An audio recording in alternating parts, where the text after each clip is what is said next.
A palavra de hoje se encontra em Salmos 42, versículo 1. Assim como o servo brama pelas correntes das águas, assim brama a minha alma por ti, ó Deus. A minha alma tem sede de Deus, do Deus vivo. Quando entrarei e me apresentarei ante a face de Deus. As minhas lágrimas servem-me de mantimento de dia e de noite, enquanto me dizem constantemente: onde está o teu Deus? Quando me lembro disto, dentro de mim derramo a minha alma, pois eu havia ido com a multidão. Fui com eles à casa de Deus, com voz de alegria e louvor, com a multidão que festejava. Por que estás abatida, minha alma? Por que te perturbas dentro de mim? Espere em Deus, pois ainda o louvarei pela salvação da sua face. Esse versículo ele vai falar sobre a necessidade da alma por Deus.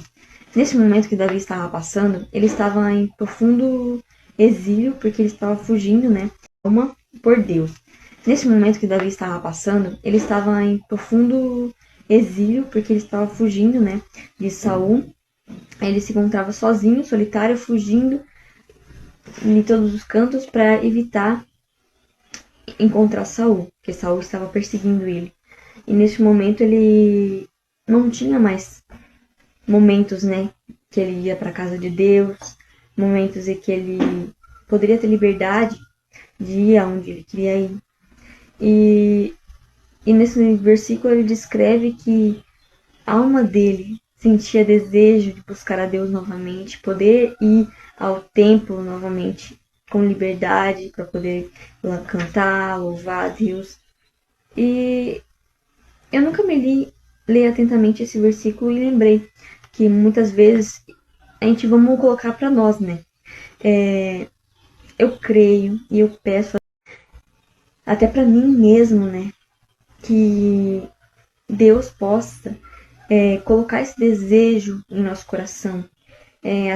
Como o Davi comparou o cervo numa região árida, eles buscam localmente por água.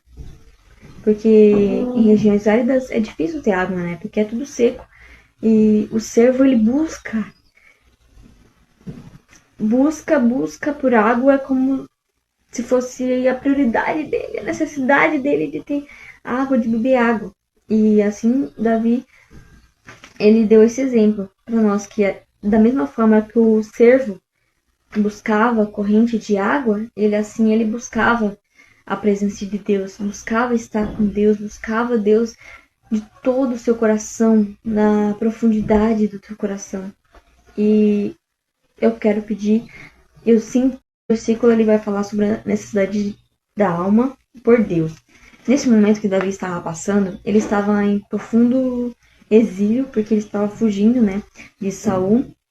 Ele se encontrava sozinho, solitário, fugindo em todos os cantos para evitar encontrar Saul, porque Saul estava perseguindo ele. E nesse momento ele não tinha mais momentos, que ele ia para a casa de Deus, momentos em que ele poderia ter liberdade de ir aonde ele queria ir. E nesse versículo ele descreve que a alma dele sentia desejo de buscar a Deus novamente, poder ir ao templo novamente com liberdade para poder cantar, louvar a Deus. E